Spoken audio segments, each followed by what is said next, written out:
Waalaikumsalam warahmatullahi wabarakatuh. Di sini terlebih dahulu saya akan mengenalkan nama saya, Mirtila Vera SMSI, tamatan daripada akuntansi S1, Universitas Muhammad dan S2 pada Universitas Andalas. Kemudian saya jurusan akuntansi pada Universitas Muhammad, tamat tahun 1997 dan pada Universitas Andalas saya menamatkan studi tahun 2013 mengambil prodi akuntansi keuangan. Untuk mata kuliah ini dibikin videonya tujuannya untuk kelengkapan daripada Bapak Sektor.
Baiklah, untuk mempermudah kita di dalam melaksanakan perkuliahan nanti selanjutnya, di sini saya akan menjelaskan TPS terlebih dahulu, bab-bab yang akan kita bahas pada pertemuan berikutnya.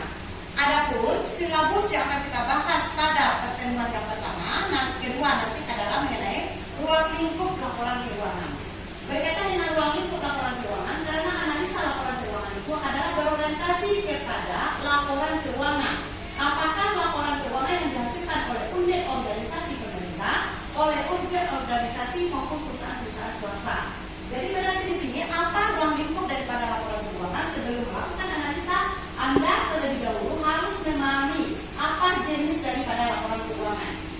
Ada yang dapat persepsi bahwa jenis daripada laporan keuangan semua perusahaan itu adalah sama, yang berbeda. Apa laporan keuangan yang akan dihasilkan oleh satu perusahaan tergantung kepada tujuan daripada perusahaan.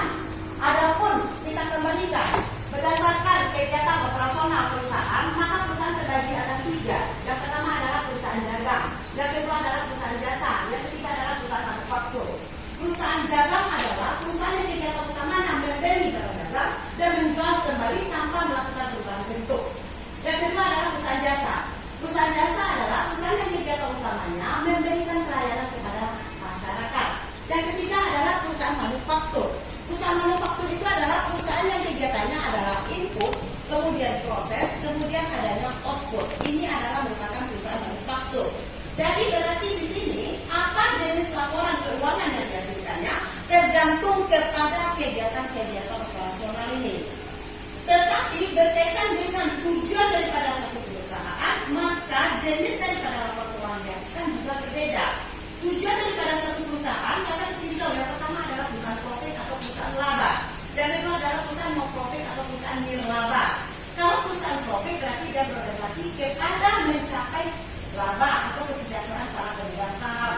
Kalau perusahaan no profit tujuannya menjaga kelangsungan hidup organisasi. Itu ruang lingkup yang akan kita pelajari nantinya pada analisa laporan keuangan. Apa-apa aja komponen laporan keuangan, unsur-unsur daripada laporan keuangan yang akan kita analisa pada pertemuan berikutnya. Kemudian bahan kita yang kedua, pada pertemuan yang kedua adalah kita masuk kepada analisa laporan keuangan itu sendiri. Analisa laporan keuangan itu berangkat daripada kegiatan daripada akuntansi itu. Yang pertama adalah suatu proses pencatatan. Apa yang kita catat adalah transaksi. Kemana kita mencatat adalah ke dalam jurnal. Hasil akhir daripada kegiatannya adalah menghasilkan laporan keuangan. Tetapi dalam mata kuliah analisa laporan keuangan, tugas akhir daripada akuntansi itu adalah analisa laporan keuangan. Kenapa demikian karena kita mengetahui tidak semua orang atau stakeholder bisa untuk membaca laporan keuangan. Contohnya, siapa pihak-pihak yang berkepentingan terhadap laporan keuangan tersebut? Yang pertama adalah manajemen.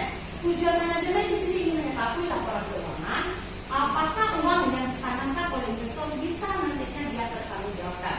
Ya. Kemudian, jadi dalam analisa ini yang dibutuhkan nanti diberikan kepada stakeholder. Kemudian, bab yang akan kita bahas pada pertemuan yang ketiga adalah analisa trend dan analisis common sense. Analisis trend, kita untuk melihat bagaimana ke depannya, bagaimana kondisi perusahaan dengan analisis trend ini nanti bisa diketahui, bisa diprediksi, misalkan manajemen ini mendapatkan laba mengalami kenaikan sebesar 50%, maka bisa dilakukan analisis dengan trend. Kalau common sense, di mana letak kelemahan-kelemahan daripada perusahaan, tergantung item-item daripada laporan keuangan. Apa item laporan keuangan? Kalau laporan posisi keuangan ada aktiva, pasiva, aktiva lancar. Aktiva lancar terdiri daripada kas, persediaan hutang.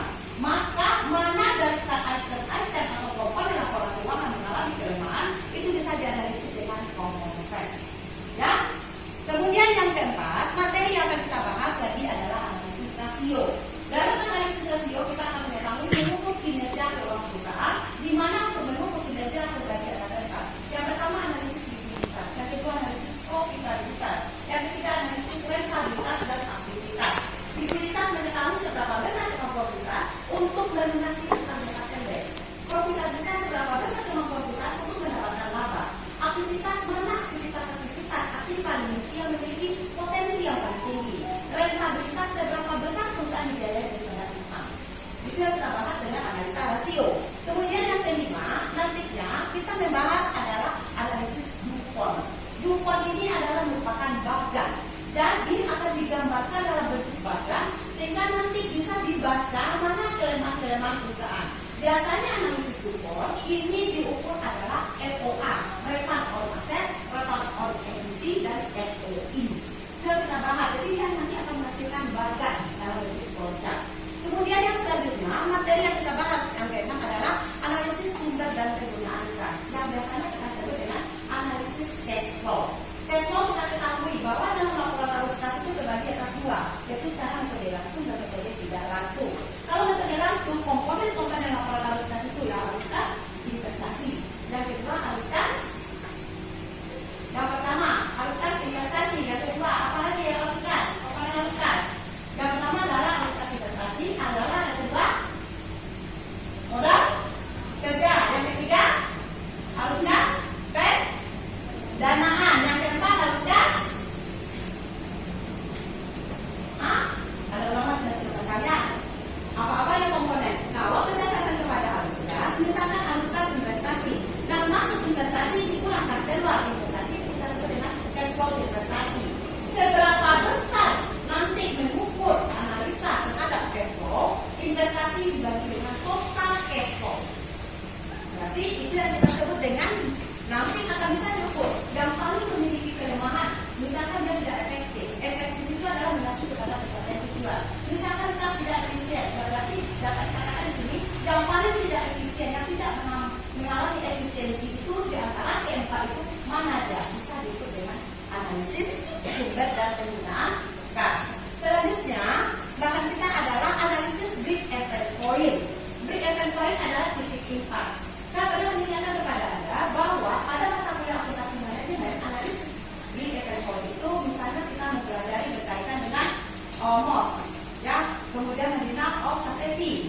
Jadi di sana kita akan bisa mengetahui analisis break even point ini diterapkan oleh perusahaan-perusahaan besar. Di mana perusahaan besar dia tidak berorientasi kepada laba terlebih dahulu, tetapi dia mencari titik impas. Sudah dapatkan titik impas, baru bisa ada prediksi laba diharapkan dari titik impas yaitu sebesar 30%. Ya, bukan langsung dihitungnya, labanya segini, bukan. Tetapi ditentukan terlebih dahulu titik impasnya berapa, baru bisa diprediksi laba dengan cara penentuan terhadap target laba. Ya, sekarang kita untuk materi perkuliahan di sini kita adalah banyak inisiasi di mana pada pertemuan yang ke-8 nanti kita akan melakukan UTS dengan semester. Dan bahan untuk pelaksanaan UTS setelah kita membahas analisis rasio, baru kita melaksanakan UTS. Untuk sampai kepada analisis tingkat kesehatan bank itu bahan untuk UAS. Ya, dan karena di sini untuk kriteria penilaian saya memiliki bobot terhadap penilaian itu semuanya adalah sama untuk bab 2 sampai kepada bab 9. Kenapa? Karena dari bab 2 sampai kepada bab 9 itu semuanya adalah metode-metode di dalam analisa laporan keuangan. Jadi memiliki bobot yang sama. Cuman yang bab 1 dia nanti adalah berkaitan dengan ruang lingkup laporan keuangan. Itu penjelasan saya mengenai silabus. Apakah Anda paham dan apakah ada pertanyaan? Ya kalau aku jadi silabus ya, PTS. Iya bertanya Bu, berarti persentase penilaian kita gimana Bu? Kehadirannya berapa persen, UTS berapa persen, uangnya berapa persen? Baiklah, untuk persentase penilaian bagi saya masih seperti biasa untuk absensi yaitu sebesar 15%. Kemudian yang kedua, yang banyak itu adalah tugas. Karena dengan tugas nanti Anda berarti mengulang kembali perkuliahan dan biasanya saya akan berikan materi kepada Anda dalam video. Nanti kita jelaskan lagi dalam kelas dan kita soal dan kegiatan. Kemudian tugas itu saya ambil adalah sebanyak 40%. Ditambah dengan absensi 15% berarti 55%. Kemudian 55% nanti 20%-nya adalah UTS dan UASnya adalah sisanya sebesar 25%. Jadi UTS itu hanya 20%. Kemudian tugas Anda yang paling banyak di sana nilainya. Dan pelaksanaan ujian UAS dan UTS biasanya Anda berkaitan dengan analisa laporan keuangan, maka Anda perlu untuk menganalisanya di sini. Itu yang satu tuh. Dan ada nilai quiz. Quiz itu biasanya saya tersetarakan yaitu dengan tugas. Karena kayak kita berbicara saudara. Kalau tugas Anda lengkap, saya menganggap bahwa tugas Anda cukup bagus. Ya. Apakah masih ada pertanyaan?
Terlebih dahulu di sini kita akan membahas mengenai apa itu pengertian laporan keuangan dan nanti apa tujuan daripada laporan keuangan.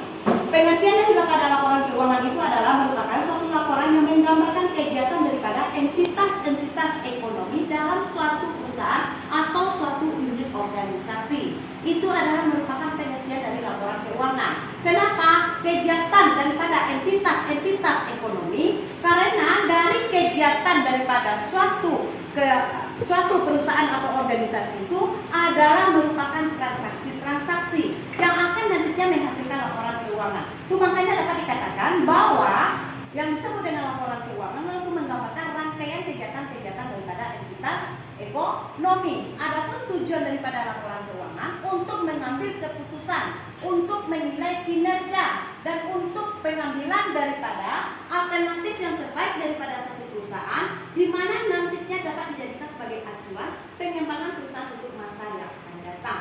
Sehingga dengan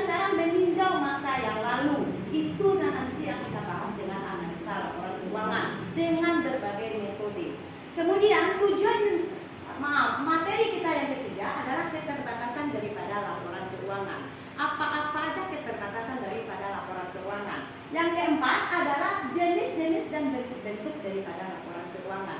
Jadi untuk bab 1 ini merupakan lebih kepada materi sebelum-sebelumnya berkaitan dengan akuntansi.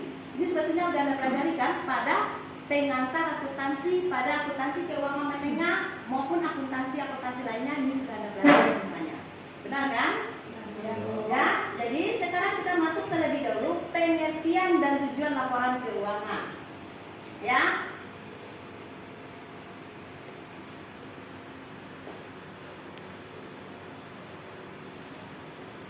Pengertian laporan keuangan sebelumnya tadi sudah saya jelaskan, yaitu menggambarkan rangkaian kegiatan-kegiatan yang dilakukan oleh entitas-entitas ekonomi. Siapa entitas-entitas ekonomi tersebut? Yaitu tergantung kepada jenis kegiatan daripada perusahaan. Di awal sudah saya jelaskan tadi bahwa berdasarkan kegiatan perusahaan ada perusahaan dagang. Berarti entitas-entitasnya, unsur-unsur yang terlibat di dalamnya adalah siapa-siapa aja. Yang pertama adalah kegiatan membeli, berarti perusahaan dan adanya pabrik. Ya. Kemudian apa unsur-unsur perusahaan dagang lagi? Membeli barang dagang dan menjual kembali tanpa melakukan perubahan bentuk. Sehingga nanti apa kegiatan-kegiatan mulai dari pembelian sampai dijual kepada konsumen itu adalah kegiatan rangkaian entitas perusahaan dagang. Kemudian perusahaan jasa, perusahaan yang kegiatannya memberikan pelayanan kepada masyarakat. Berarti kegiatan entitas daripada perusahaan jasa itu, kegiatan jasa itu adalah memberikan pelayanan. Apa-apa aja, apakah pelayanan misalkan pelayanan terhadap rumah sakit, pendidikan, itu adalah merupakan perusahaan jasa. Kemudian perusahaan manufaktur, yaitu input, proses, output. Input apa? Sumber daya ekonomi, sumber daya alam dalam bentuk bahan baku. Sumber daya manusia dalam bentuk tenaga kerja, baik tenaga kerja langsung maupun tenaga kerja tidak langsung. Kemudian sumber daya modal dalam bentuk mesin dan peralatan. Masuk dia ke dalam proses. Di proses namanya nanti biaya bahan baku, biaya tenaga kerja langsung, biaya overhead pabrik. Nanti menghasilkan produk